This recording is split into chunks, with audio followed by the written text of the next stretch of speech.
Oi, pessoal, tudo bem, gente?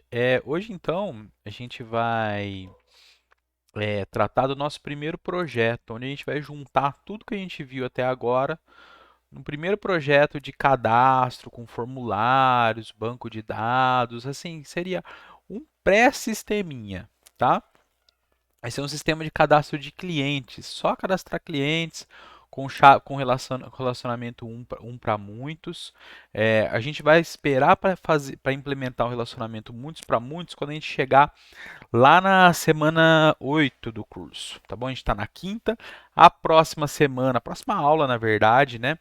Aí vai ser para vocês implementarem um sisteminha parecido com esse aqui, quase igual, com três tabelas também, com relacionamento um para muitos, um sisteminha de cadastro de DVDs. Um cadastro simples, né? Controle de aluguel, nada, tá bom? Aí depois, posteriormente, a gente vai aprender mais algumas coisas para a gente poder fazer um sistema um pouco maior, tá bom? Aí já chegaria num sistema já de verdade, vamos dizer assim, tá? No nosso caso aqui, eu vou fazer como eu tenho feito, tá? Só que dessa vez eu já vou mostrar o projeto pronto, porque tem muita coisa, tá? E eu vou explicando para vocês. Está tudo detalhado na apostila, está tudo explicadinho. Eu vou fazer para vocês, vou explicar passo a passo da implementação do cadastro de estados, depois eu passo na cidade, no cliente, mostrando o que tem de diferente. Tá? Então, é um cadastro de clientes, onde o cliente pode ter uma cidade, pode ter, não, obrigatoriamente vai ter uma cidade no cadastro dele, né, no endereço dele, e cada cidade tem um estado. Essa tela que eu tô é a tela de modelagem do diagrama de entidade de relacionamento, aqui no MySQL Workbench, tá certo? Eu estou fornecendo para vocês os, é, é, os scripts SQL para construir essas tabelas, para defini-las no banco, tá? Aqui no Workbench, se vocês quiserem abrir o modelo que tá na pastinha banco, né, dentro do capítulo 5, vocês podem abrir, depois vem aqui em Database Forward Engineer. Ele já cria o banco e ele já gera a estrutura. Tá? Então, para vocês verem aqui, entrei no cadastro clientes, tem o Show Tables, me mostrou as três tabelas. Tabela estado tem ID, nome e sigla. Cidade tem ID, nome e estado. Chave estrangeira, estado ID, perdão. Essa aqui é a chave estrangeira que vai ligar com a tabela estado. Então eu tenho uma cópia do ID do estado que está associado a uma cidade em cada tupla aqui da tabela cidade. E a mesma coisa para o cliente. Ah, se o cliente pudesse ter mais de um endereço, aí a gente teria que pensar nesse tipo de coisa. Mas aqui a gente está ainda uma coisa um pouco mais simples para a gente ir entendendo os conceitos, tá? E o cliente tem ID, tem nome, sobrenome, data de nascimento, que é um tipo date. Eu vou mostrar para vocês como tratar isso. Tá? Que a gente está tratando só varchar inteiro por enquanto. CPF, e-mail, logradouro, número, bairro, CEP e o cidade D, que é a chave estrangeira para fazer o relacionamento com a tabela cidade, tá certo? Aqui a estrutura é bem simples, não tem nada do outro mundo, eu já vou até fechar isso aqui, tá bom? Então, pessoal, na apostila a gente vai seguindo uma ordem de implementação onde a gente vai lidar primeiro com a entidade estado e depois a gente vai organizar o sistema para ir preparando para os outros cadastros, tá? Então, a primeira parte da construção do projeto, no capítulo, é a parte do banco. Depois vem a construção aqui da aplicação. Uma coisa muito importante que vocês vão ter que fazer, gente, é o seguinte: vocês vão ver a biblioteca do projeto, o projeto já está pronto, mas de novo eu recomendo que vocês façam ele do zero, sempre acompanhando a apostila. Aqui, a biblioteca para fazer a compilação, a gente precisa do Jakarta EE Web 8 API e do MariaDB Connector J. O que acontece? Quando a gente gerar o arquivo de deploy, na verdade, quando a gente clicar no play aqui e esse sistema que a gente está desenvolvendo for implantado no Glassfish, o que vai acontecer? Essas bibliotecas, mesmo que elas vão para a pasta de bibliotecas do arquivo .war, que é o Web Archive, que é o arquivo da aplicação, elas não vão ser carregadas pelo Glassfish. Essa aqui não precisa, porque o Glassfish tem ela dentro dele, certo? A gente usa aqui só para a gente conseguir compilar o projeto. O MariaDB, o Glassfish não tem. Então, o que vocês vão ter que fazer? Vocês vão ter que pegar o arquivo .jar do driver de conexão JDBC do MariaDB, que eu já ensinei a criar a biblioteca, colocar aqui, ou seja, o arquivo .jar, e vocês vão ter que jogar dentro da instalação do Glassfish. Isso está explicado na apostila, mas eu vou mostrar aqui para vocês como fazer, tá?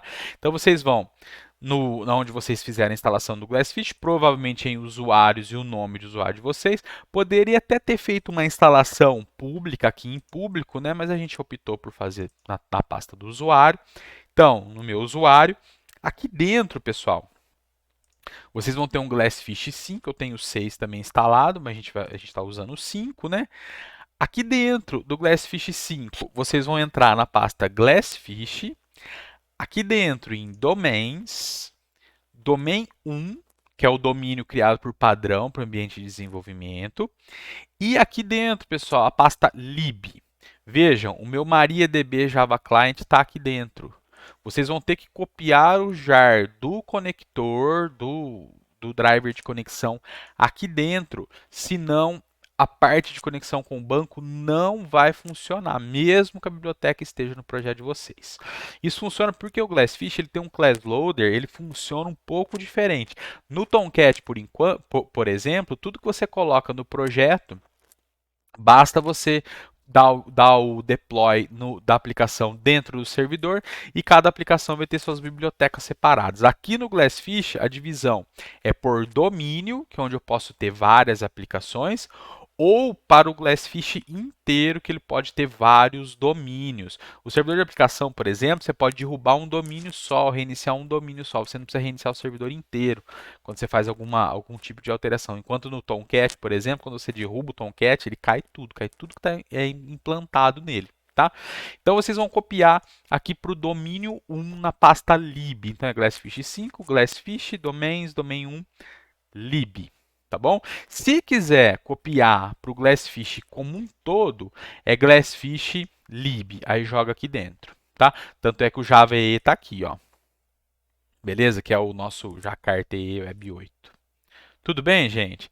Então isso é muito importante, senão a parte do banco não vai funcionar. Tá? Então vamos lá, dando uma olhada que a gente tem. A gente vai ter uma estrutura do projeto, que vai ser fornecida durante a construção do projeto, que eu acho que é o primeiro passo lá da apostila, onde a gente vai criar a pasta formulário, acho que a pasta CSS já vai criar. Esse index vai ser um index HTML, vocês vão ter que apagar ele e criar um index.jsp. Vocês vão seguir a apostila, tá? Aqui é para vocês verem o que a gente está fazendo, para eu explicar para vocês. Dentro da pastinha formulários, uma pastinha para cada entidade. Poderia fazer de outra forma, de outra organização? Poderia, gente. Só que é sempre bom a gente tentar dar uma organizada nas coisas, tá? Então, a minha organização que eu estou sugerindo é isso. Tanto é que tem frameworks que vão obrigar com que você siga uma estrutura também quando você vai usar um determinado framework, porque é chamado isso de convenção ao invés de configuração. Então, ao invés de você configurar o framework, você segue a convenção que ele pede, porque aí as coisas funcionam de forma automática. Tá? Aqui a gente está fazendo por causa de organização mesmo. Tá? Então, formulário, cidades, clientes e estados. E na pastinha estados, a gente vai começar pelo novo.jsp. Tá certo? A gente vai dar uma olhada aqui. De novo, na apostila isso aqui vai sendo construído passo a passo. Aqui eu já tenho tudo pronto, tá bom? O que a gente tem aqui, pessoal, de novidade? Então vamos dar uma olhada. A primeira coisa, vocês vão olhar que praticamente em todas as páginas, se não em todas, JSPs, a gente vai usar a tag lib, a gente vai usar o core do JSTL, que é o prefixo C, e logo abaixo na linha 3, a gente já vai usar um C7, uma variável CP, com esse valor aqui. Por que a gente tem esse... primeira coisa, por que é isso aqui? Isso aqui, pessoal, vai retornar para a gente, independente da aplicação, vai retornar o contexto dela. No nosso caso aqui é barra cadastro clientes, mas pode ser que isso varie. Então, por exemplo, imagina que você tem um sistema grande e você codificou esse caminho manualmente em todo o seu sistema. Aí, por um acaso, você quer usar esse sistema como cópia para começar outro, ou você quer renomear o projeto que está funcionando por algum motivo. Então, é a mesma história de variável, né? Você vai ter que caçar no sistema inteirinho, onde você usou aquele hard-coded ali, você codificou aquele valor para sair trocando. O que a gente está fazendo aqui? Isso aqui obtém o contexto de forma automática para a gente. Só que, para economizar espaço, o que eu fiz? Eu criei uma variável chamada CP, usando o C7.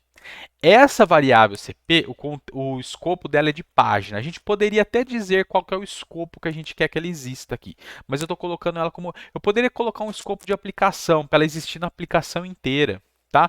Mas aqui eu optei em colocar por página, para ficar claro da onde que está vindo, tá certo?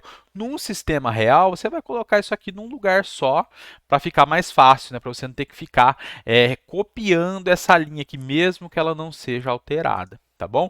Então, o valor que vai vir é o contexto, que está usando EL aqui para obter. Então, pageContext.request.contextPath e o nome da variável é CP.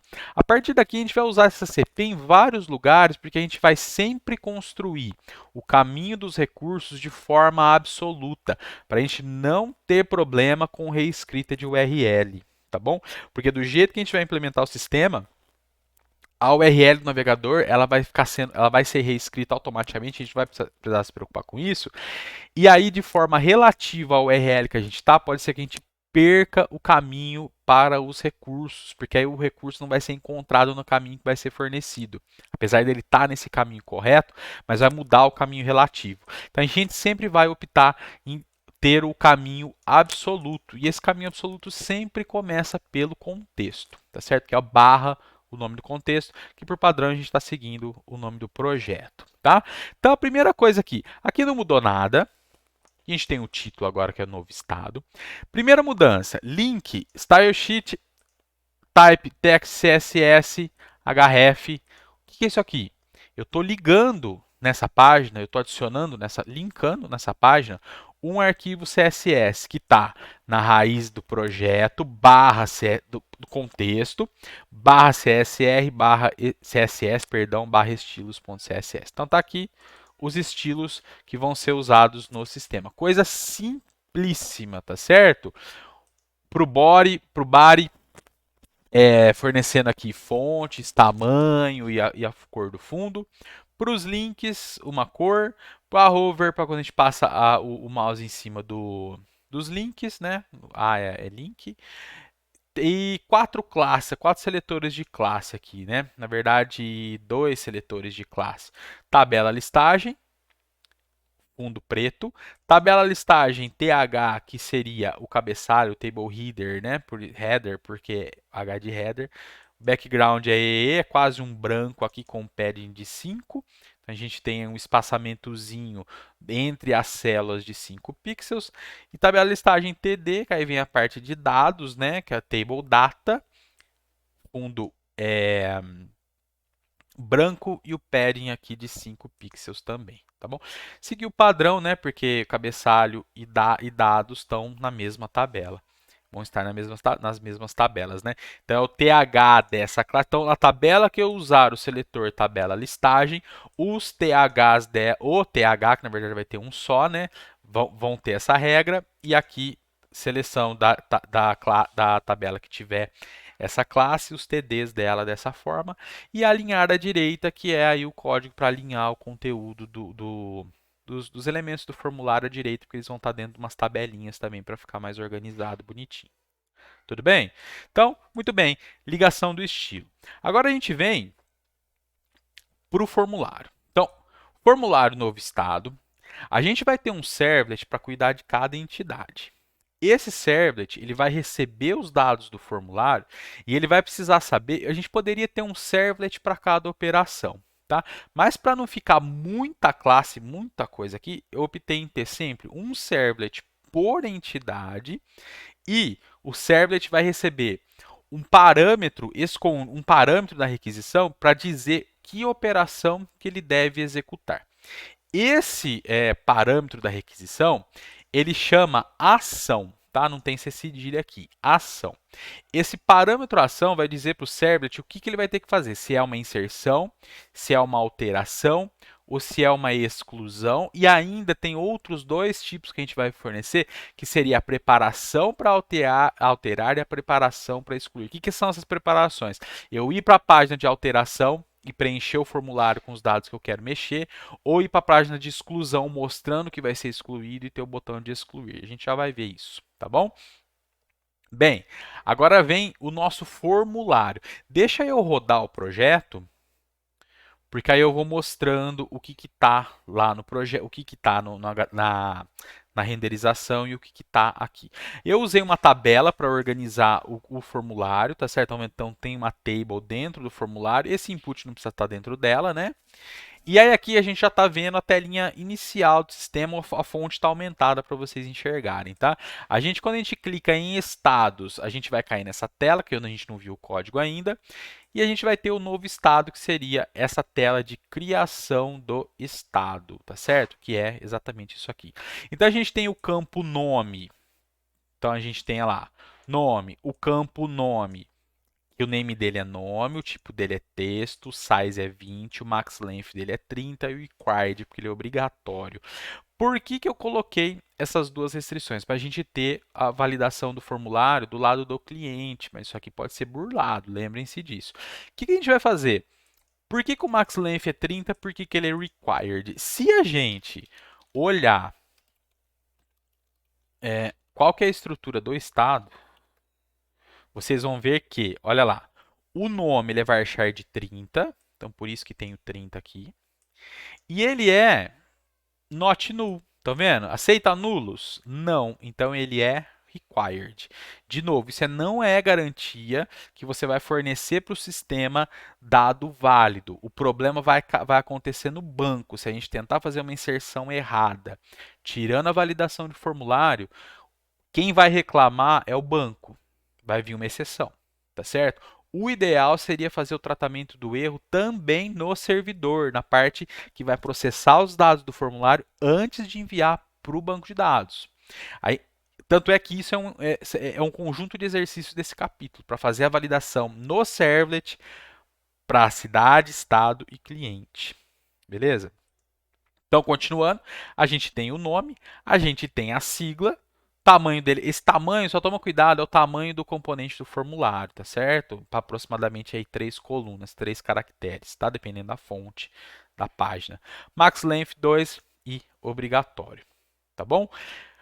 Próxima coisa. Quando esse link voltar aqui, ele vai voltar para aquela tela de listagem. Tanto, se vocês vão ver que na apostila não vai nem ter ele ainda, depois que vai colocar, depois que implementar a listagem. O botão voltar vai voltar para cá. Como que esse botão voltar tá? Então vejam, tem o CP, de novo, que é o Context Path, barra formulários, barra estados, barra listagem. Esse aqui, certo? Voltar dentro dele. E a linha direita, o botão Submit, salvar. Como tem validação, ele vai reclamar. Se a gente preencher, vamos colocar a coisa válida aqui, né? São Paulo, SP. Salvar. Olha lá, cadastrou. Isso aqui está no banco agora. From estado. Olha lá, São Paulo, com caractere bonitinho, tudo funcionando direito. Tudo bem? Já a gente vê a listagem. Vamos dar uma olhada no servlet, tá certo? Acho que deu para entender o que tem aqui, né? Então, processa estados. Ele vai estar... Sempre a gente vai seguir um padrão. Agora, nossos servlets estão dentro da pastinha controladores. Então, estados servlet. Vou aumentar a fonte aqui. Então, vamos lá. Lembra, ele vai implementar do get e do post, usando o assistente de servlet, e a gente vai usar aqui, implementar a nossa lógica do negócio dentro do process request. O que vai acontecer aqui? A primeira coisa que vai acontecer, eu vou obter do request o parâmetro chamado ação, que é esse cara aqui. Dependendo da ação que está chegando no servlet, é o que eu quero fazer com os dados do formulário ou de um link que está sendo submetido. Então, quando a gente for fazer a inserção, que é quando eu preenchi os dados desse formulário, cliquei no salvar, foi enviado um inserir, estou enviando tudo via método post. O que vai acontecer? Já vou falando do código daqui e a gente já volta. Estado DAO igual a nulo. Request dispatcher igual a nulo, porque eu não sei ainda se vai dar algum problema aqui, tá certo? Aí dentro do try, tudo que pode dar problema na hora que a gente problema que eu falo lançar exceção, né? Então a primeira coisa, eu crio um estado DAO, já a gente olha o estado DAO, tá certo? Se a ação for igual a inserir, que é o nosso caso quando a gente está fazendo a execução a partir daqui, o que vai acontecer? Eu pego o nome e a sigla dos parâmetros que estão vindo da requisição, que eu estou nomeando da mesma forma nome e sigla. Eu crio um estado, estado E igual a new estado, seta o nome, seta a sigla, manda salvar. Se não aconteceu nenhum problema aqui, a próxima linha vai rodar, que é o quê? Eu vou aqui eu não preciso do context path, tá certo? Quando eu ponho barra, quer dizer que já é a partir da raiz do contexto, já é a raiz, já é o contexto da aplicação, tá? Então, vou fazer o despacho para onde? Formulários, estados, listagem.jsp. Então, vamos de novo, novo estado, vamos pôr aqui Minas Gerais, MG. Quando eu clicar no salvar, vai pela requisição a ação inserir, o nome Minas Gerais, a sigla MG. Esses dados vão ser obtidos aqui no Servlet. Eu vou criar um estado novo, vou mandar salvar, aqui é a operação do banco. Se não aconteceu nenhum problema, se não lançar exceção aqui, eu continuo, crio o dispatcher e saindo desse if aqui, que está aqui embaixo, ó, então aqui se acontecer algum problema com SQL, aqui eu fecho a conexão do DAO, que eu ponho dentro de um try também, que eu poderia implementar a interface closable para pôr dentro de um try with resources, mas eu optei não fazer isso, eu acho que eu comentei com isso para vocês lá passado. Se não ocorreu nenhum problema, porque acontece? Se der algum problema, a gente vai capturar, o nosso tratamento é só mostrar o stack trace aqui, depois a gente poderia mostrar numa página de erro, se fosse pertinente, mas não é isso que a gente está fazendo. Fechou o DAO, deu tudo certo. O que vai acontecer? Continua a execução. Se desse algum problema antes de criar o dispatcher, o disp estaria valendo nulo, certo? Então, se ele não estiver valendo nulo, eu despacho, vou para frente, passando a requisição e a resposta, response. Eu estou indo para onde quando eu rodar o inserir? Eu vou para a listagem. Então vejam, na hora que eu clico no salvar, vai acontecer tudo isso e vai voltar aqui para a página de listagem. Como que só a listagem é feita, já já eu vou mostrar. Tudo bem até aqui? Acho que está tranquilo, né? Vejam, vamos dar uma olhada no estado DAO. Olha só, então eu tenho o estado DAO, a gente vai usar o mesmo DAO genérico que a gente implementou no projetinho do capítulo 4. A gente tem que implementar obrigatoriamente o construtor, porque o construtor da superclasse lança exceção e a gente tem que falar que ele lança exceção aqui também. Aí o salvar. A gente já viu isso aqui. Na aula passada eu tinha dividido isso aqui, eu tinha colocado dentro de uma variável SQL. Aqui eu estou colocando tudo aqui dentro junto, tá bom? Então, insert into. Cuidado com esses espaços, pessoal. Estão vendo que tem um espaço aqui? Se não colocar esse espaço, esse estado aqui vai juntar com into, vai into estados, vai dar erro na SQL. Tá? Então, estado, nome, sigla, values, duas interrogações, seta, a primeira interrogação como string, pegando o nome do estado, a segunda como sigla. Por que eu sei que o 1 é o sigla e o 2, o 1 é o nome e o 2 é o sigla? Porque eu tenho nome e sigla, a primeira interrogação corresponde ao nome, a segunda interrogação corresponde à sigla, tá certo? Execute update, close, tá feita a inserção. Atualização, por os códigos que a gente não viu, né, que eu não detalhei na aula, mas vocês tinham que ver o código. Atualização, está entrando um estado. Agora, importante, quando eu vou atualizar um estado, é um estado que já foi cadastrado, então ele já tem o identificador, certo?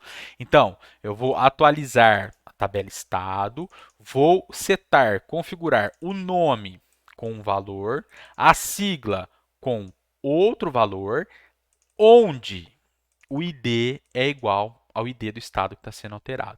Então, eu seto no primeiro parâmetro uma string, que é o nome do estado, no segundo, a sigla, e no terceiro, o ID desse objeto que está entrando. Executa e fecha. Certo? Exclusão, delete from estado, eu só preciso do ID. Listagem, a gente viu isso aqui. cria a lista, cria o select, executa o statement, executa carry, atribui a um result set, percorre o result set criando novos estados e adicionando na lista.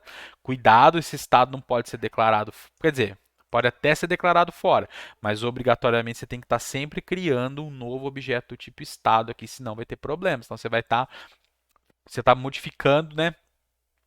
Você vai estar aqui, você vai estar, na verdade, alterando o mesmo objeto. A tua lista vai ter 50 estados, 50 não, vai 26 estados. Os 26 estados vão estar com os mesmos valores, se você não criar um estado novo aqui, tá bom? Só o primeiro que vai ser igual ao primeiro. Fecha o set, fecha o statement e retorna a lista. E o obter por ID, a gente vai obter por ID, tá certo? Que é a mesma consulta, só que com parâmetro. Bem, esse é o inserir. O que, que tem na listagem? Na listagem, a gente quer ver todos os estados que estão cadastrados, certo? Então vejam, a gente tem o CP de novo, para a gente ter esse resumo aqui, para eu não precisar copiar isso aqui, entenderam? Poderia, aí isso aqui já está automatizando, mas eu dei uma diminuída, principalmente por causa do tamanho do código aqui, que ia escapar muito no livro, tá? Outra variável que foi criada é a variável que chama prefixo. De novo, isso aqui é para resumir o tamanho, tá? Para ficar um pouco mais compacta as linhas de código. Não precisaria, principalmente porque isso aqui é usado só 2 vezes aqui dentro. Mas mesmo assim, eu coloquei aqui para ficar um pouco mais resumido, um pouco mais compacto. Resumido não, compacto, na verdade, tá? Então, o que, que ele tem? Ele tem um processo estados que, vejam, é o mapeamento do servlet. Interrogação, ação, eu estou passando a ação pela URL, preparar. Aí, dependendo do que a gente vai preparar, a gente vai ver depois, tá certo? Isso aqui vai estar num link, tá? Então, tem que fazer dessa forma. Aqui é a mesma coisa para os estilos. Estados cadastrados. Eu vou ter 2 links para voltar para a página novo estado em cima e novo estado embaixo. É o mesmo link, tá certo? Imagina que essa tabela fosse grande, você rolou lá embaixo, você quer voltar para a listagem. Você já tem um link ali perto. O ideal seria fazer paginação nos dados, mas isso aí a gente pensa mais para frente. Por enquanto a gente está preocupado em resolver esse problema principal de fazer os cadastros funcionarem, tá certo? Deixa eu só ver aqui uma coisa.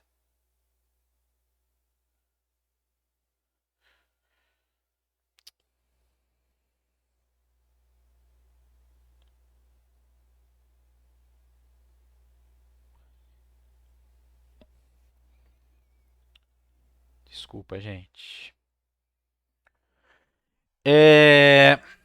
Aqui o que, que a gente vai ter? A gente vai ter uma tabela, aí a gente vai usar aquela classe tabela listagem, aquele seletor de classe lá do CSS, que eu estou atribuindo aqui a class da table. O cabeçalho da tabela. Ah, outra coisa, a indentação vocês estão vendo que estão tudo com 2 espaços, também para a linha ficar mais compacta e caber melhor na página do livro, tá? Mas vocês podem usar a indentação aqui de 4 espaços, não tem problema, eu até prefiro, tá? Então, no nosso cabeçalho, a gente vai ter ID, nome, sigla, alterar e excluir. ID, nome, sigla, alterar e excluir. Então, esse aqui é o cabeçalho, então cinza mais clarinho, não é branco. E aí vem o conteúdo. Como que a gente vai construir esse conteúdo aqui, pessoal? Ah, outra coisa que faltou falar, eu estou usando um order by aqui, ó, estão vendo? Para vir ordenado por nome e sigla no select do estado. Estou fazendo a mesma coisa nos outros, tá certo? Para o MySQL, MariaDB, não trazer na ordenação padrão dele, que eu acho que é pelo último inserido, enfim, não lembro agora. Então, estou forçando aqui, trazendo a ordenação por nome. Então, ele ordena por nome, depois ele ordena por sigla. Como não vai ter nome repetido nem sigla repetida, então isso aqui não faz muita diferença, né? Mas mesmo assim, tá por nome e por sigla. Voltando aqui. Aí, o que acontece? Como que a gente obtém esses dados? Lá no DAO, quem faz a consulta para listar todos é aquele objeto, aquele método listar todos. Para eu não precisar instanciar o DAO aqui e ter que fechar a conexão depois, porque depois que a gente usa o DAO, a gente precisa fechar a conexão, que tanto é que é o que é feito aqui, ó, que eu acho que eu esqueci de falar isso. Não, eu falei, né? Fechar a conexão. Para eu não precisar fazer isso dentro do JSP, porque aí ficaria meio esquisito, porque esse método fechar conexão não retorna nada, tarará, o que a gente pode fazer? Vocês vão ver, depois eu preciso falar do filtro. Na pasta cadastro clientes serviços, vai ter uma classe chamada com esse sufixo services para cada um dos três também. Tá? O estado services, e a mesma coisa para o cliente e para a cidade, o que tem dentro dele? É um método que chama getTodos, que retorna uma lista de estados e ele simplesmente vai fazer o quê? Ele, aqui, na verdade, ó, poderia até pôr como... Aqui é uma lista vazia, tá? Se der algum problema, ele retorna uma lista vazia. Por isso que está instanciado assim. Nulo, cria o estado DAO, chama o listar todos dele e atribui o resultado à lista, termina tudo. Se der algum problema, vai cair aqui no stack trace. Se não der, cai no finally para fechar a conexão do estado. E por fim, retorna a lista. Por que eu estou fazendo isso? Porque lá no JSP agora, eu vou usar aquela tag useBean para instanciar um objeto dessa classe e a partir dele invocar esse método getTodos que a gente vai obter lá através só do chamada todos, porque a gente omite o get aqui no caso, né? Então, voltando lá na listagem, vejam, useBean, vou chamar de serviços esse useBean, ele vai chamar serviço em todos, nas 3 páginas de listagem que a gente vai ter. O escopo é página, se não criasse isso aqui não tem problema, porque o escopo padrão vai existir na página mesmo. Qual que é a classe que eu estou instanciando? É a cadastro clientes.serviço.estado services. E o que eu vou fazer? Lembra que a gente já usou o for each fixando de 1 até 10 lá no projeto 3, se eu não me engano, no capítulo 3? O que a gente vai fazer aqui? Olha só, usar esse for each agora de forma diferente. A gente vai usar o atributo items. Da onde que vai vir os itens que eu vou iterar pelo for each? Pela chamada do método getTodos dos serviços, que é esse cara aqui, que é um objeto dessa classe. E cada vez que eu entrar dentro desse for, eu vou acessar esses dados através da variável estado. Então veja, agora eu vou construir as linhas da tabela. As colunas das linhas, as linhas, né? E aqui são as colunas.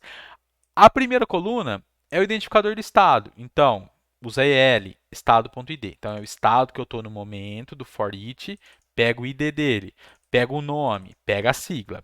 ID, nome e sigla. Está ordenando por nome e sigla, lembra? Então, Minas Gerais vem antes de São Paulo. Agora vejam. E o alterar e o excluir? O que eu vou fazer com o alterar e o excluir? Percebam na barrinha ali de status do navegador que tem lá, ó, localhost 2.8, lá embaixo, estão vendo? Processo status, interrogação, ação, preparar alteração e o ID igual a 2 e aqui preparar exclusão e ID igual a 2. O que eu estou gerando aqui como link? Vejam, é o contexto, aquele prefixo que eu falei, não tem barra, ele era o processo status, interrogação, ação igual preparar. Aí, para cá, alteração e pega o ID do estado. E para exclusão, é a mesma coisa, exclusão. Por isso que eu falei que isso aqui não precisava ter lá, tá mais para ficar mais compacto, senão teria bastante conteúdo aqui, essa linha fica muito comprida e lá no LaTeX ele quebra, ele vai para fora da página, tá? Porque é tudo caractere junto, não tem espaço aqui, tá bom? Entenderam a ideia? Então é para montar esses dois links aqui em cada uma das linhas, onde eu vou passar qual que é a ação que eu quero que seja enviada para o servlet e qual que é o ID que eu quero atuar. Tudo bem? Lá no servlet, voltando lá então. Aqui.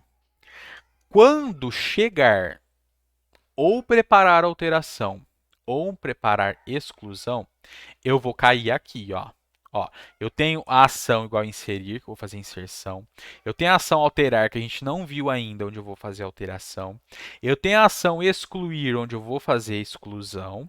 E no else vem esses preparar. Ou vem um preparar alteração, ou vem um preparar exclusão. Nesses, o que eu vou fazer sempre? Eu vou pegar o ID que está vindo pela requisição. Estão vendo aqui? Que é o ID ali na barrinha de status, vejam lá, ID igual a 1, ID igual a 1, ID igual a 2, ID igual a 2. Eu vou pegar, eu vou setar no estado, porque é esse estado que eu quero alterar ou excluir, certo? E eu vou pôr na requisição esse. Ah, não, perdão. Eu vou obter esse estado por ID, porque eu preciso do estado inteiro agora, para eu ver os dados dele, ou para eu alterar ou para eu excluir, certo? Então eu uso o DAO para obter por ID o ID que está chegando. E request.setAttribute eu ponho esse estado, que é o E, num atributo de requisição chamado estado. Aí aqui dentro eu vou verificar, ó, a ação é preparar a alteração. Se for, eu vou para o formulários estados alterar.jsp. Se for preparar exclusão, formulários estados excluir.jsp. Vamos dar uma olhada nesses dois. Então, no alterar primeiro, né? Alterar estados. Vejam, cabeçalho é o mesmo, tem o C7 aqui, tem o estilo, alterar estado. Bem, chegou no servlet um preparar alteração com ID, fez a consulta no DAO, atribuiu a um estado, pôs esse estado na requisição e despachou para essa página. Quando chegar aqui, o meu formulário ele vai para o mesmo servlet. Eu tenho a ação que agora é alterar. E agora eu preciso, quando eu for alterar um estado, eu preciso do identificador dele. Então eu tenho um campo escondido aqui para armazenar o ID. Eu não preciso mostrar esse ID no formulário, porque ele nem vai ser editável. Concorda? Às vezes pode ser que o teu sistema você queira mostrar o identificador de um cliente, por exemplo, você dá esse código para ele por algum motivo. Ah, o seu código é tal. Quando você vier aqui de novo, você fala o teu código e a gente consegue fazer as coisas para você. Entendeu? Aqui no caso está escondido. Ou, como eu estou falando, poderia mostrar num campo desabilitado. Tá? Bem, o valor dele vem da onde? Agora vejam, request scope, ponto estado. Esse estado aqui é isso aqui, ó. É esse. Chamasse ABC aqui, pegaria como ABC aqui, tá bom? O ID, ou seja, o campo escondido que guarda o ID do estado que vai ser alterado vem daqui. O formulário é idêntico. O que muda é que agora em cada campo eu tenho que ter o value para eu armazenar o valor que está chegando, certo? Value para o nome, value para a sigla, volta para a listagem e eu tenho o botão de submit que é alterar. Então veja, na hora que eu clicar no alterar, vai no servlet preparar a alteração com o identificador, faz a consulta usando o DAO, pegando pelo ID, guarda esse estado na requisição, submete para o alterar.jsp. No alterar.jsp vai preencher o formulário e vai ter o botão para eu fazer a alteração. Então eu vou clicar aqui no alterar. Olha lá, cai, tudo aquilo que eu falei aconteceu. E além disso, eu ainda tenho o campo escondido aqui, ó, com o identificador do estado, que é o 2. Certo? Que o estado 2 é o Minas Gerais que a gente cadastrou. Né? Poderia ser qualquer outro, né? Lógico. Tudo bem? Vamos trocar alguma coisa aqui. Eu vou pôr MA aqui. Depois a gente troca de novo. Alterar. Quando eu clicar no alterar, eu vou no processo estados, né, para onde esse formulário está submetendo, com a ação alterar. Olha lá no estado servlet o que vai fazer o alterar. O alterar aqui, ele é um pouco diferente, um pouquinho diferente. Por quê? Eu preciso do estado, do ID do estado. E ele vai ser submetido. Então, eu pego o ID que está vindo pela requisição, que está naquele campo escondido, pego o nome e a sigla, que podem ter mudado de valor os dois ou um só, ou em nenhum deles, crio um novo estado, seta o ID, seta o nome, seta a sigla. O ideal, quando a gente for lidar com o mecanismo de mapeamento objeto relacional, é consultar o estado pelo ID e alterar os outros campos, tá certo? Aqui a gente está criando ele do zero de novo, tá? No final das contas não vai fazer diferença. Então, nos ORM tem um porquê disso, tá? Porque os objetos eles ficam vivos, a gente chama, né? Eles ficam registrados lá no gerenciador de entidades. O que está vivo, o que não está. Enfim, seta o ID, seta o nome, seta a sigla, chamo atualizar, que vai usar esses três atributos lá, que vai setar o nome, setar a sigla, onde o ID é um determinado ID que está chegando, e volta para a listagem. É isso que vai acontecer. Vou clicar aqui no alterar. Olha lá, Minas Gerais MA. Vamos alterar tudo aqui. Ó. Vou pôr só A aqui. A, MA. Alterar, vamos pôr de novo. Minas Gerais, MG. Todas as alterações estão acontecendo no banco, tá certo? Olha lá, ó. Tá acontecendo no banco, tá bom? O excluir é parecido. É o preparar exclusão. Chega, faz a consulta, põe no request, vai para a página de exclusão. Na parte da exclusão, a gente não vai editar nada. Então, ó, vou excluir o Minas Gerais. Então, ele traz o nome, traz a sigla, o excluir o estado, o botão voltar e o botão excluir. O que tem no excluir estado? O que a gente precisa para excluir estado? O que a gente precisa submeter? É só o ID dele, né? Então, no excluir estado, a gente tem de novo tudo aquilo. O form, eu estou mostrando os dados do estado só, estão vendo que não tem inputs aqui? O único input, os dois inputs que vão é o input da ação e o input do ID. O da ação é excluir, do ID é o ID do estado que chegou pela requisição, que foi setado lá no preparar alteração. O que muda aqui nesses preparar, preparar sempre cabe aqui. Vai guardar o estado e aí eu vou decidir o que eu vou fazer. Se é preparar alteração, preparar exclusão.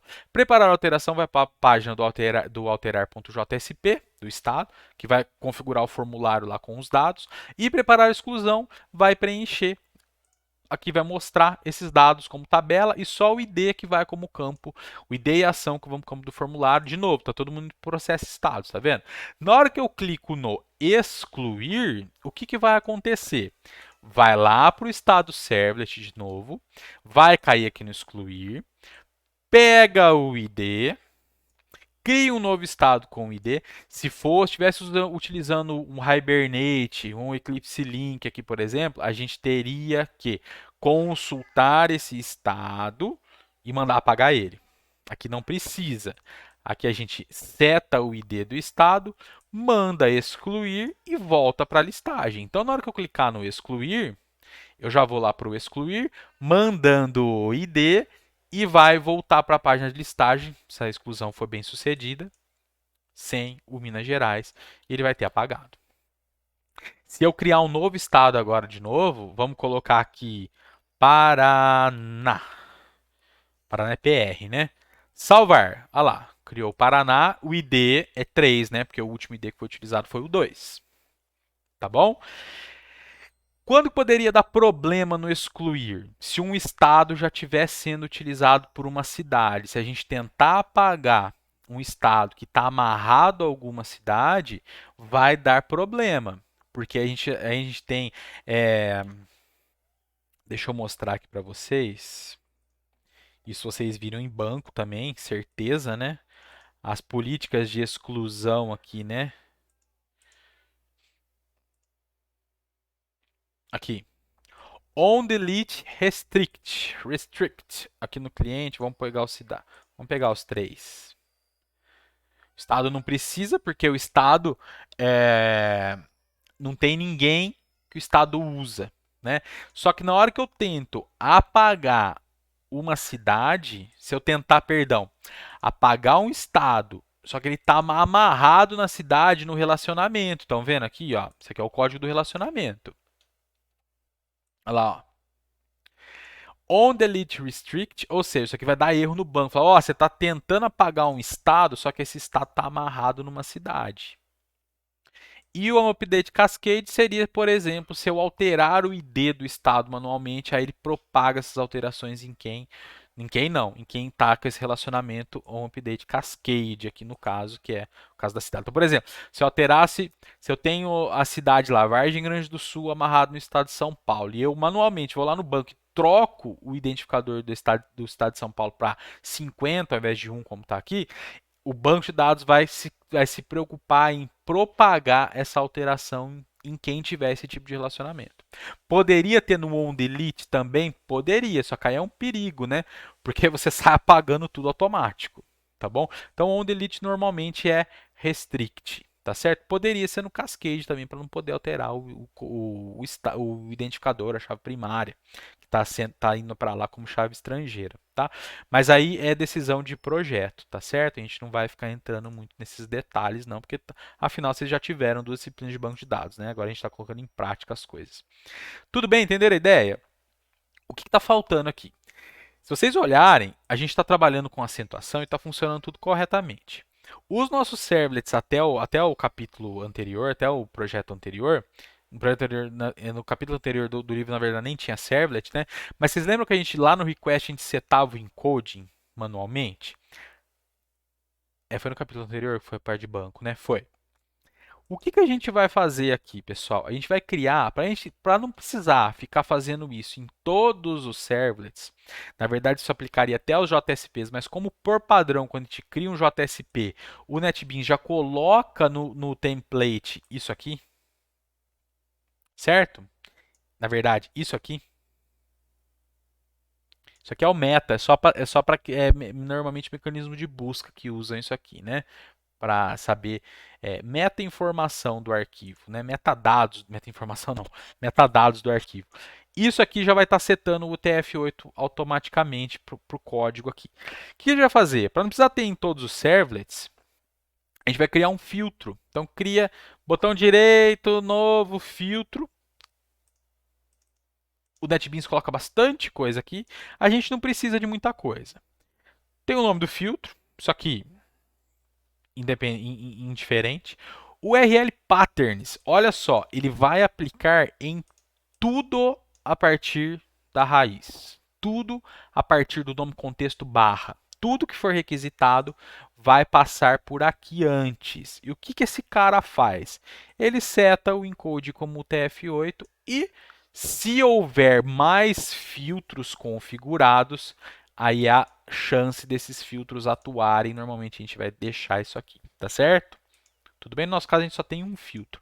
Mas poderia ter mais filtros. Um filtro para verificar se o usuário está na sessão de determinado tempo. Enfim, mas a gente não está preocupado por enquanto. Tá bom? Então vejam, automaticamente aquele set character encoding vai ser sempre feito através desse filtro.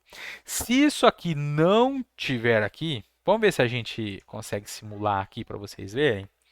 Desde que eu não estou falando besteira.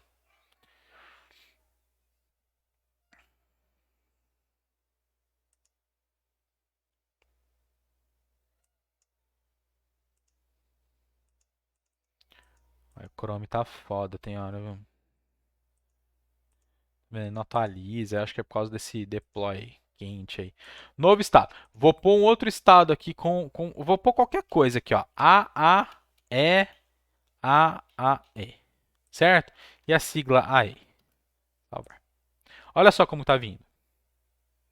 Se eu clicar no alterar, aí o negócio zoa mesmo, né? Vou clicar alterar de novo com isso aqui tudo esquisito. Fica pior ainda. Provavelmente já aconteceu, já deu problema aqui, ó. Incorrect string value. Tá certo? Então, é importantíssimo que a gente mantenha o encoding do sistema sempre o mesmo em todos os recursos, tá certo? Desde os arquivos, de como o arquivo é criado, de como ele é configurado, como os servers tratam os dados, tá certo? Então, resolvido isso, vamos pôr aqui, vamos apagar esse cara, excluir. E agora, aqui funciona porque está configurado o encoding como isso aqui já foi gravado, tá ok. E o da página como TF8, tá bom?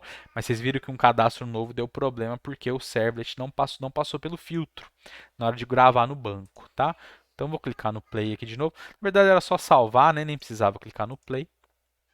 E a gente tem aqui de novo funcionando. Tudo bem? Vamos criar outro aqui então, de novo. Ah, só com um ó, só para a gente ver que está funcionando, tá bom? E eu vou excluir. Muito bem, isso aqui, inserção do estado.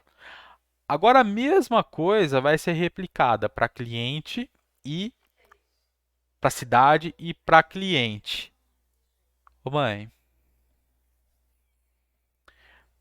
desculpa, gente. Para cidade e para cliente. O que vai mudar? O que eu tenho? Agora o cliente não, perdão. A cidade, ela tem nome e estado.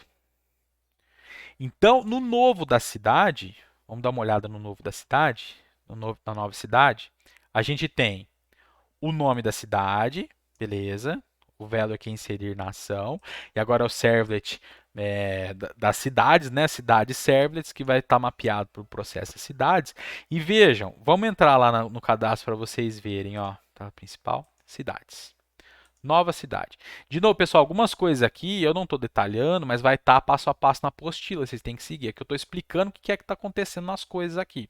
Apesar de já estar bem explicadinho na apostila também, tá? Olha o estado como ele vem. O estado ele vem como uma caixinha de seleção, um combo box. Vamos pôr aqui Vargem Grande do Sul. Como que eu crio esse combo aqui, pessoal? Na listagem a gente não usava o UseBean para pegar os dados do estado. Aqui a gente usa o mesmo UseBean para eu pegar os dados do estado também, só que para formar um select ao invés de formar os dados da tabela. Então, é o mesmo UseBean aqui, estão vendo? Do estado service. O mesmo for each, só que dentro do esse for each agora, ele está sendo usado dentro de um select. Vejam, com name e id status, aqui é novidade, né? E o que cada opção desse select vai ter? Vamos mostrar o código aqui para vocês verem. Deixa eu fechar essas coisas aqui, ó.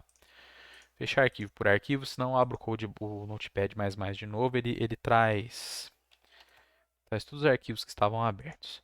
Vamos dar um Ctrl Shift I aqui, ó. Vejam o que vem dentro do select. Acho que dá para enxergar, né? Option Value 3, que é o ID do estado. E eu estou trazendo como descrição ali Paraná-PR e o value 1 São Paulo SP. Como que eu pego essas coisas? O ID o value do option, perdão, está aqui, é o estado.id. E o que está dentro do option é o estado nome, um tracinho, o estado.sigla. É o que está aqui, nome e sigla. Certo?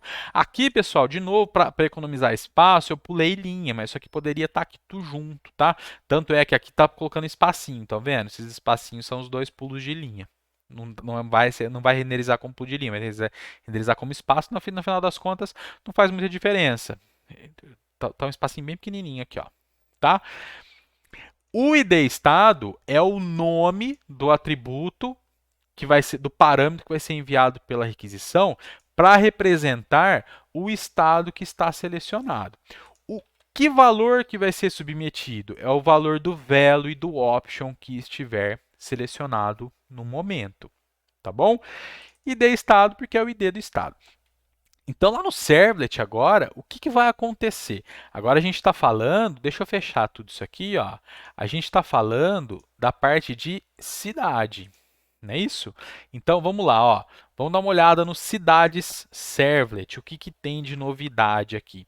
É bem tranquilo, pessoal. É só seguir o padrão, tá? Então, ó, pega a ação, tem o Cidade DAO, tem o Request Dispatcher, cria o Cidade DAO. No inserir, o que eu faço?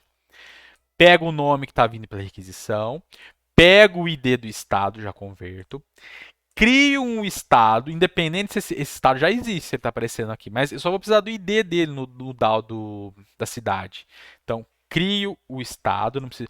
Se fosse o mecanismo de ORM, a gente teria que consultar o estado e guardar nesse estado, tá certo? Aqui a gente não precisa ter essa sobrecarga de fazer mais uma consulta, não precisa, tá? Cria a cidade, passa o nome, passa o estado, não é o ID do estado, mas sim o estado que tem aquele ID. E no DAO.salvar, manda salvar. Eu vou detalhar isso aqui, o restante depois vocês vão olhar. Então, nesse DAO.salvar, que é do Cidade DAO, veja o que acontece. Entra uma cidade. Essa cidade ela tem nome e ela tem um objeto do tipo estado. Porque aqui a gente está no mundo orientado a objeto. Insert into cidade, nome, estado, ID. O ID da cidade não precisa porque ele autoincrementa, a gente está fazendo inserção. Primeiro parâmetro é para o nome, segundo parâmetro é para o estado ID. Como que eu pego o parâmetro do nome? Objeto que está entrando, .getNome. Como que eu pego o parâmetro do ID do estado? Objeto que está entrando, que é do tipo cidade, .getEstado, .getID. Pegaram a ideia? Eu não estou pegando o ID direto do objeto, eu estou pegando do estado que está dentro dele. Por isso que eu preciso fazer isso aqui. Configurar esse E aqui que vem daqui. Tudo bem? E manda executar o update e fechar. Certo? Atualizar, a mesma coisa. Se eu mudar o estado, tem que mudar o estado. Pode ser que seja o mesmo, então você manda dar o update com o mesmo valor, não tem problema. Excluir, pode apagar direto. Pode, aqui não vai dar aqui só vai dar problema no excluir, como daria no estado, se eu tiver algum cliente que está usando essa cidade por causa do onDelete restrict, tá? Mas se não tiver, vai apagar a cidade numa boa, não tem problema. O que tem de novidade aqui é o listar todos e o obter por ID. Por quê, pessoal? Agora a gente está lidando com duas tabelas. Eu estou trazendo o dado da tabela através do select, eu preciso criar coisas orientadas. Eu vou precisar criar uma lista de cidades e cada cidade tem um estado, não é isso? Então vejam o select agora como que é. Select, ao invés de pôr asterisco, eu vou nomear de novo cada uma das colunas da consulta para eu saber identificar melhor o que é o que. Não precisaria, tá? Daria para fazer isso de outra forma, mas eu acho que assim fica mais claro o que é que está acontecendo. Porque, tá vendo? Cidade tem nome, estado tem nome também, né? Então, eu quero o c.id e eu estou chamando de id cidade, isso aqui a gente chama de alias, né? De apelido, né? O apelido para esse resultado da consulta é id cidade. Esse C vem da onde? Já a gente vai ver. E esse aqui também. C.nome eu chamei de nome cidade. O ID do estado de ID estado. O nome e.nome de nome estado, e.sigla, sigla estado. Então percebam, eu estou trazendo agora para cada resultado da consulta, para cada linha desse resultado, todos os dados da cidade e do estado que tá relacionado a ela. Da onde? From cidade C, por isso que eu pus C, C aqui, estado E aqui. Junção, pessoal, eu não sei como que vocês aprenderam isso. Vocês aprenderam a fazer inner join, os joins da vida, né? O padrão SQL não é usar join, tá? O padrão SQL é usar o where mesmo. Então, as condições de junção a gente faz primeiro, depois as outras condições que forem necessárias, tá bom? Quer usar join do jeito que vocês estão acostumados? Pode usar não, pode usar, não tem problema, mas não precisa, tá certo? Os joins, right join, left join, natural join, inner join, tarará, são casos muito específicos, normalmente que a gente está apresentando algum relatório, que a gente quer que traga valores nulos, dependendo da situação, que não precisa, tá? Então a gente vai seguir padrãozão mesmo, que é fazer junção no where. Então a junção, eu estou ligando. Eu quero de todo aquele produto cartesiano que vai ser gerado entre cidade e estado, ou seja, a associação de todas as cidades com todos os estados, eu quero só as linhas onde eu tenho na linha da cidade, o estado ID dela bata com o ID do estado. E aqui a ordenação. Ordena a cidade pelo nome, depois o estado pelo nome, depois o estado pela sigla. Então, cidades ordenadas, depois ordena por estado, depois ordena por nome, tá bom? Poderia trazer ordenar por nome de estado, mas fica meio esquisito, tá? Faz o result set e agora a gente tem dois objetos para criar. Tem a cidade e tem o estado. Cidade com os dados dela, e o estado que foi criado e o estado com os dados dele que estão vindo da consulta. Estão vendo que aqui são os alias que a gente fez aqui? A gente definiu aqui, tá bom? Adicione e pronto. A mesma coisa para obter por ID, só que a gente vai ter um resultado só. Tudo bem? O que muda no formulário de alteração de cidade? Vou salvar aqui, ó, vou salvar a Virgínia do Sul como São Paulo. Vocês estão vendo que o Paraná está vindo antes, né? Vou salvar, vou com São Paulo. Vargem Grande do Sul, SP, essa aqui é a listagem. Quando eu clicar no alterar, eu quero que venha marcado aqui nesse combo box aqui de alteração o estado que está amarrado com a cidade. Então, o que eu vou ter que fazer? Dentro do for each que monta esse select, eu tenho que falar, eu tenho que detectar, opa, bateu o estado, esse aqui que tem que estar selecionado. Então, no alterar da cidade, a gente vai ter o campo com o nome. Lá no Servlet, né, gente? Isso aqui vocês já entenderam, né? Preparar a alteração, viria aqui, faz a consulta da cidade, guarda ela no atributo da requisição chamado cidade e vai para a página correspondente. Agora a gente tem o dado da cidade, o dado do estado está dentro dela. Aqui no alterar, vejam, na hora que a gente faz o use bin para montar o combo dos estados, O que eu vou fazer dentro do for each? Estão vendo que tem um setUse aqui? Para que eu faço isso aqui, pessoal? Para eu saber quem foi. Você poderia até montar isso aqui de outra forma, tá? Colocar só essa parte aqui dentro do choose e depois o restante aqui por fora. Mas para não ficar muito bagunçado aqui, optei fazer dessa forma. Vejam, quando o ID do estado da cidade que está como parâmetro de requisição for igual ao estado.id, que é o que está vindo aqui, aqui eu usei o operador EQ, mas poderia usar igual na versão que a gente está da EL, não tem problema.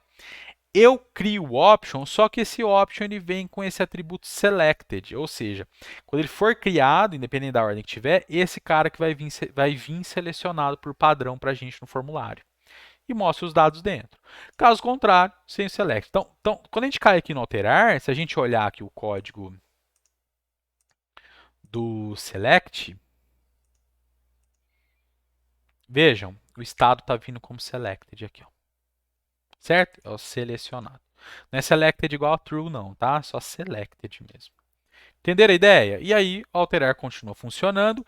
E se eu for fazer a exclusão, eu estou trazendo São Paulo SP, que eu vou obter fazendo isso aqui. Porque eu tenho o estado inteiro dentro do objeto da cidade, né? Porque a nossa consulta faz isso. Tudo bem? Bem, gente, acho que da cidade, novidade era isso. Agora, do cliente, o cliente, o que a gente vai ter como novidade? Essa tela inicial depois vocês vão criar, tarará, é simples também. Novo cliente. O que a gente tem aqui? Agora a gente tem algumas novidades, mas que estão mais associadas ao HTML, um pouquinho de código. Então vamos ver. Nome e sobrenome são campos normais. Data de nascimento é do tipo date. Vamos dar uma olhada aqui no cliente novo.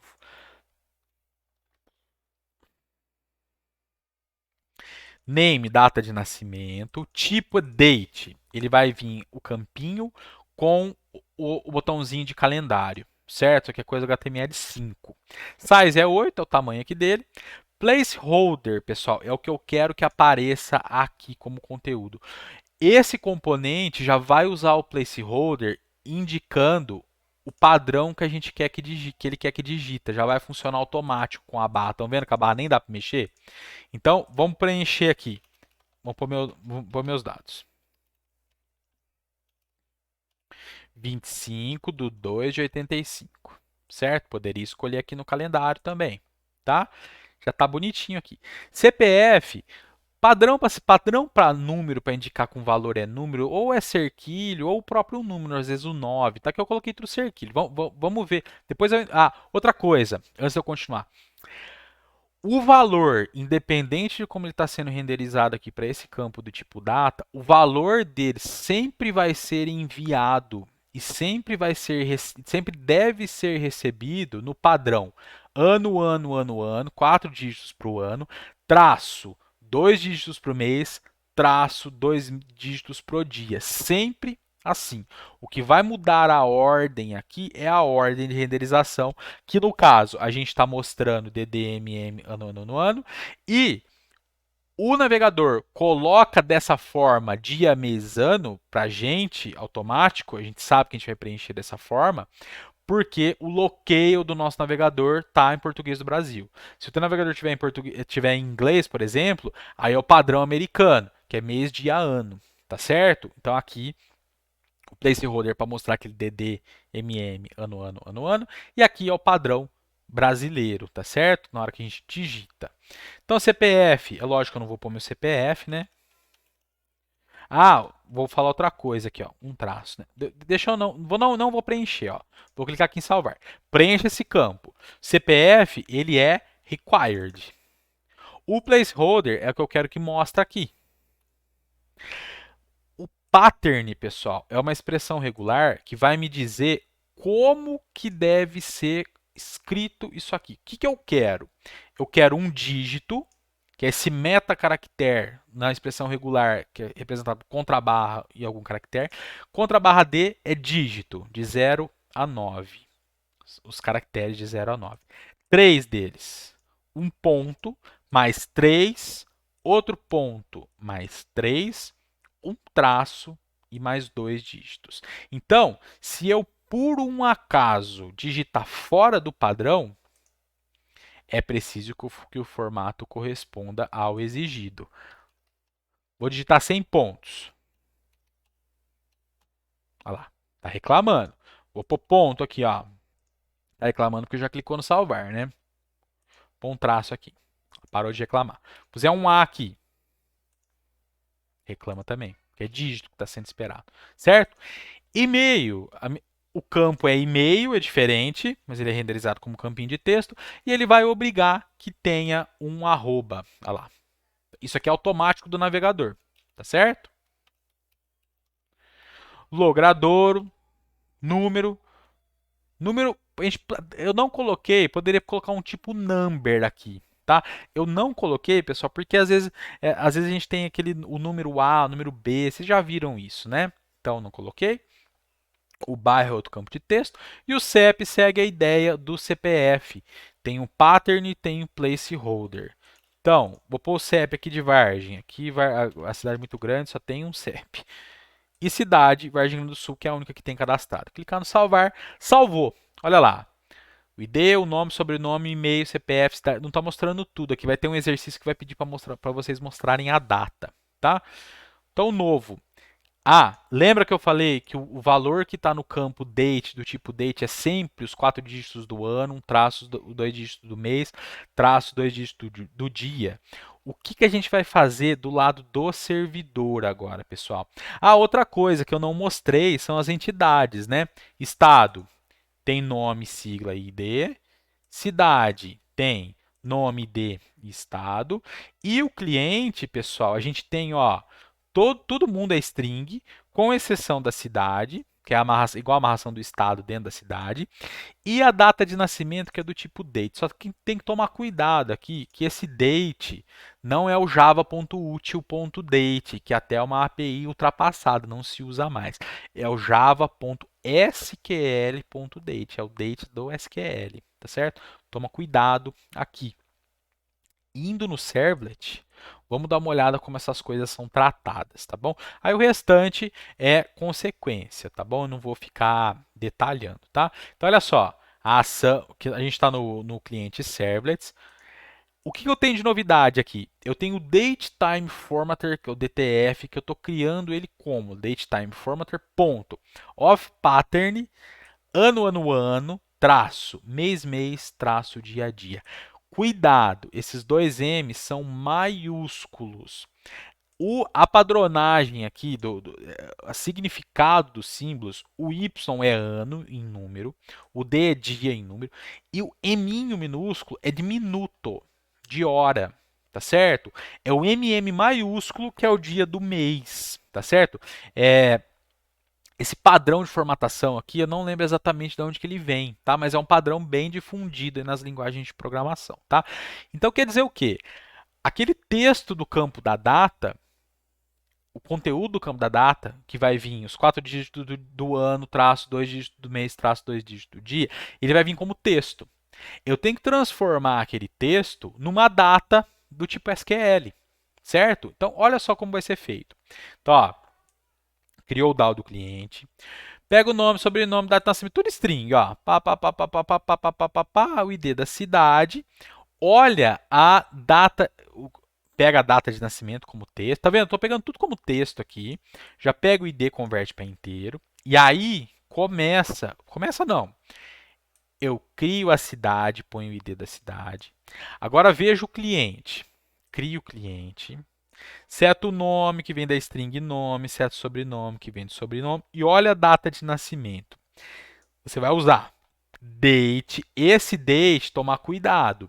Ele é o java.sql.date, não é o java.util.date, tá certo? Date.valueOf. Isso aqui vai fazer automaticamente para a gente o quê? Localdate.parse, aqui é importante, aqui vem da API nova, JavaTime, né? Ó, JavaTime localdate, JavaTime.format.datetimeFormatter, que é esse cara aqui, que é a API nova de data do Java, tá certo? Nova entre aspas, né? Vem no Java 8, se eu não me engano. Tem quase 10, mais 10 anos, eu acho. Quase 10 anos ou mais 10 anos. Localdate.parse, a data de nascimento, que é o texto, e o formatador. O que esse cara aqui vai usar? Ele vai usar esse formatador para ver o formato que a gente quer, pegar o dado que está vindo, como exatamente 4 dígitos para o ano, 2 para o mês, 2 para o dia, vai ver que bate. A partir disso, ele vai criar um objeto. Isso aqui vai criar um objeto do tipo localDate, que seria essa data nova aí do Java. E o date do java.sql, o value of, vai receber esse cara e vai criar um objeto do tipo java.sql.date para guardar no cliente. Cidade chamou de C, né? Cliente C, dá o salvar e vai para a listagem. Alterar, mesma coisa. O que muda sempre no alterar é que a gente precisa do ID, sempre, né? E é o método atualizar que a gente vai usar ao invés de salvar. Tá bom? A gente poderia implementar no DAO só um método chamado salvar, onde a gente verificaria, ó, tá vindo a chave primária nesse objeto? Tá. Não, não tá. Então quer dizer que eu estou inserindo. Ah, não, tá vindo a chave primária. Então quer dizer que eu estou atualizando, né? Só que a gente não fez isso aqui, poderia até fazer, porque pode ser que a chave primária não seja consistente, não seja sempre um inteiro para a gente fazer a comparação, tá bom? Então tem mecanismos que pensam nisso para a gente depois, bibliotecas externas, como o Hibernate e a especificação do JPA. A gente vai ver isso depois, tá bom? Então, manda atualizar, vai para a listagem, excluir a mesma coisa, preparar a mesma coisa. E aí, vamos dar uma olhadinha para a gente. Já viu coisa, já viu como selecionar o campo na caixinha.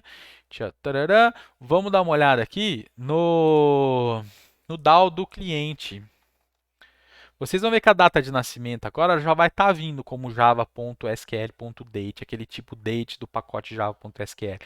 Então é só jogar dando um setDate. Tá vendo? Ó? SetDate, java, objeto.get data de nascimento. Beleza?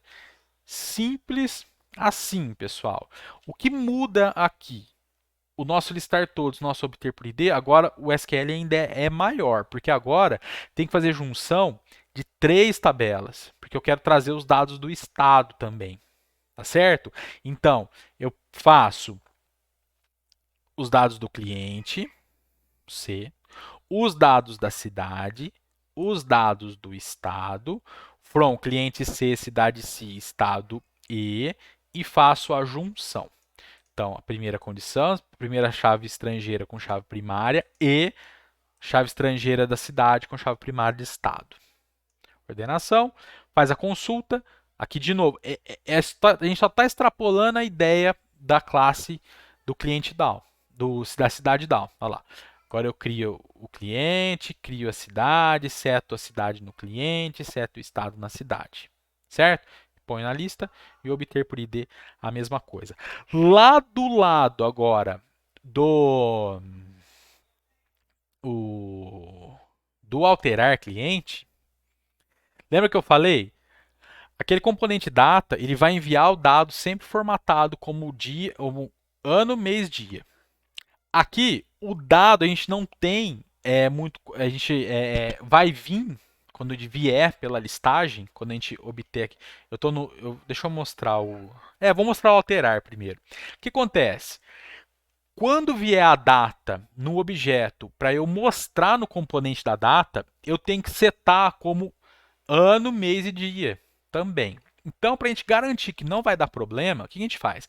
A gente usa agora um outro pedaço da JSTL, que o prefixo é o FMT, que são as tags de formatação. E o que eu vou usar aqui? Ó? Uso a format date para fazer o quê? Qual que é o pattern que eu quero? A data que está vindo do tipo java.sql, independente do jeito que ela vier, eu quero converter esses componentes de ano, mês e dia no padrão ano. Aqui o MM é maiúsculo também, porque é o Java e a parte de formatação do Java, tá certo?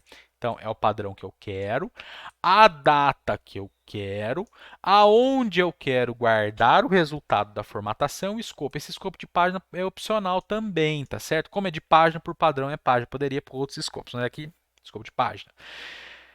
O input data de nascimento é o mesmo nome que estava lá. Tipo date, tamanho dele, placeholder, tá vendo que é a mesma coisa? E o value agora, ele vem da onde? Ele vem daqui. Tá certo? Isso aqui é para ter garantia que vai vir no formato direitinho, tá bom? E aí, dependendo do locale do navegador, ele vai mostrar apropriadamente lá na caixinha, tá certo? E o placeholder bate para ficar no padrão que a gente está acostumando. Aqui, pessoal, não está influenciando no formato. É isso que eu quero que fique claro para vocês. É só para mostrar o que tem que aparecer, o que eu quero que digita ali naquelas posições, tá certo? E aí vem o restante. A única coisa que está acontecendo aqui a mais é o value que está sendo colocado, o restante está igual ao anterior. Fala, nossa, professor, mas tem um monte de duplicação de código, hein? Se eu mudar alguma coisinha no novo, eu tenho que mudar no alterar? É, do jeito que a gente está fazendo por enquanto, sim. O ideal seria a gente aproveitar esses formulários de alguma forma que a gente pudesse fazer alteração e exclusão no mesmo arquivo. Alteração e inserção no mesmo arquivo, né? Mas isso também não é assunto para agora, tá? Deixa eu ver se eu pulei algum detalhe. Os serviços, né, gente? Tem um serviço para cada classe. Eu falei do estado service, mas os outros são iguais. No pacote ADBC a gente tem o Connection Factor. Na entidade tem as 3 entidades. No DAO tem 4 classes, três classes uma classe para cada entidade, mais o DAO genérico. Tem o filtro para setar o encode para UTF-8 por padrão. Tem o servlet de cada uma. E tem os testes aqui, se vocês quiserem fazer algum teste antes de rodar, eu deixei aqui esse arquivo de teste para vocês rodarem teste de banco de dados se vocês precisarem. Olha lá, teste para o mecanismo de persistência. Enquanto vocês estiverem implementando, se vocês quiserem ir testando a persistência aqui, cria um estado, manda salvar no DAO, vê se funciona, tararara, tá bom? Para detectar problemas antes de ir continuando, tá? E tem o index.jsp que simplesmente vai estar ligado, vai ter 3 links, um para cada listagem, um para listagem de estado, um para listagem de cidade, um para listagem de clientes. A listagem de clientes, pessoal, deixa eu ver se tem alguma coisa diferente aqui. Não, é exatamente a mesma coisa, tá? Um exercício vai pedir para colocar como coluna aqui na tabela a data formatada. A luzinha tá colorida. Ai, meu Deus. Espera aí que o papai tá terminando de gravar aqui, tá? Então é isso, tá, pessoal? Eu acho que deu para explicar tudo o que precisava e a gente vai ficando por aqui, tá bom? Obrigado, valeu, falou e até mais.